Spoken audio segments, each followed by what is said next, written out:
How your Mariners looking?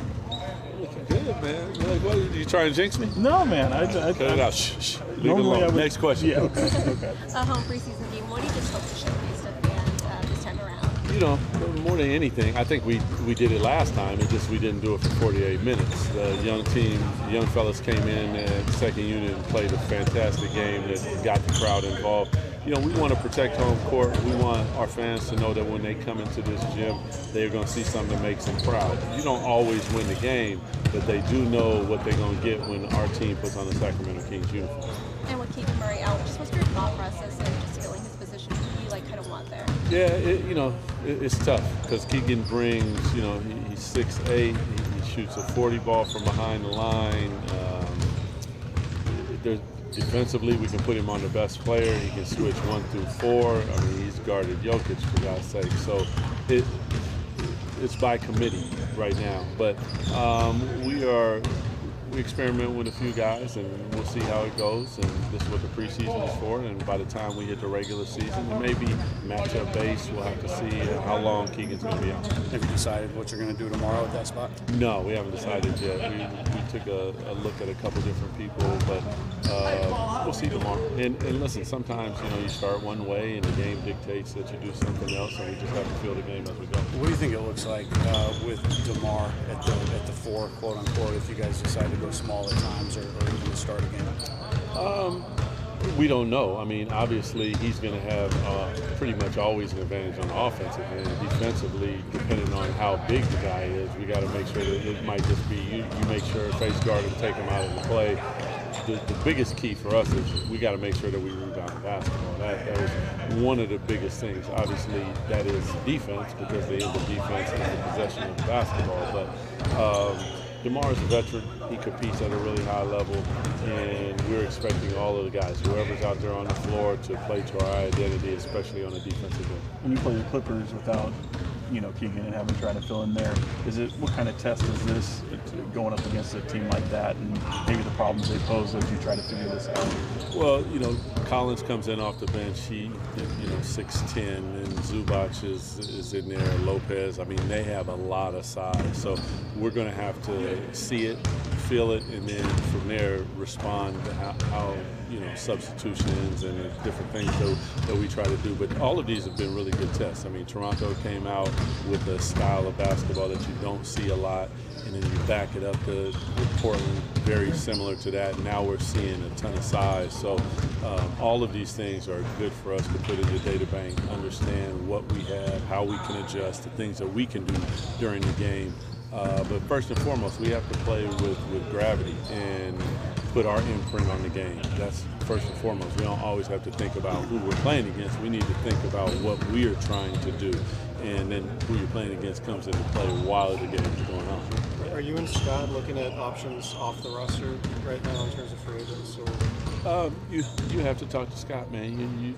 You want me to answer Scott's question? Oh, you got to talk to Scott. Right now. Yeah, absolutely. No.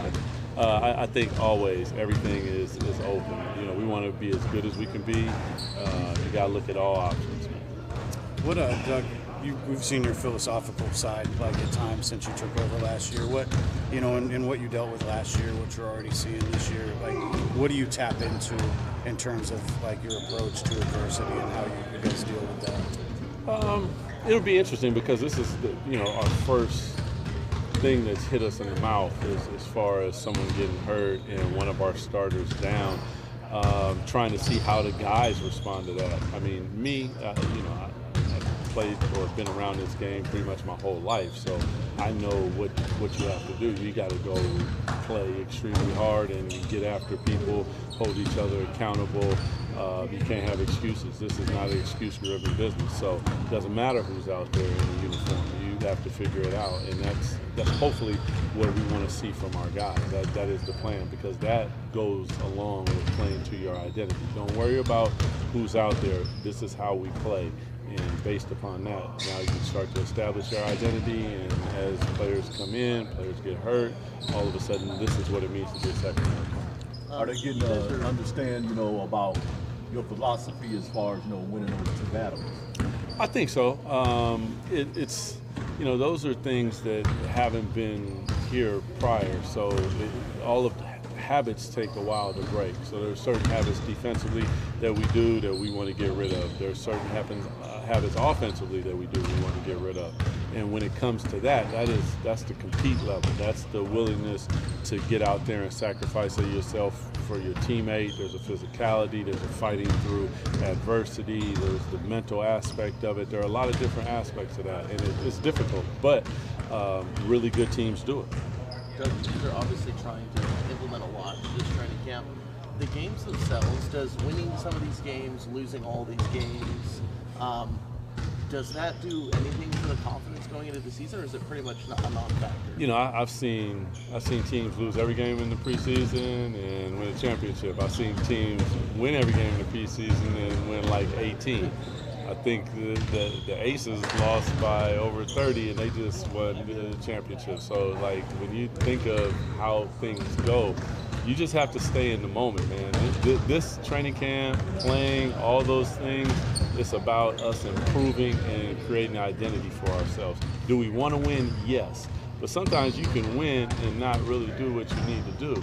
And I think for us, as we establish, it's super important that we do it the right way, because, you know, winning can cover a lot of different things, and then as soon as you lose, everything falls apart because everybody's in their feelings and a lot of different things. That's not what we're trying to do here. We're trying to establish something that can last, and that can be difficult. It's not something that's easy. How much of a factor is keeping Domas out of foul trouble when you look at like what to do with Keegan out of the lineup and how you kind of protect Domas? Yeah, I mean, just with your stars, period, you want to keep them out of foul trouble. But Domas in particular, because we play through him at the 5 in a lot of different ways now. He handles the basketball, anchor on the defensive end. You want to have that voice back there. It's super important, but again, we don't want to, go away from physicality and all those different things. We have to figure out once we start playing, we want to overdo the physicality. Whistle blows. We need to learn how to adjust to that, not the other way around where we're not really that physical. We try to get physical, and obviously then it's a foul. A lot of teams that you're seeing, they are so physical, ref can't call all of them, and that's just how it goes. And we have to get to that level so we don't, even though, I don't want him in foul trouble, we can't back away from the physicality and all those things that come with it.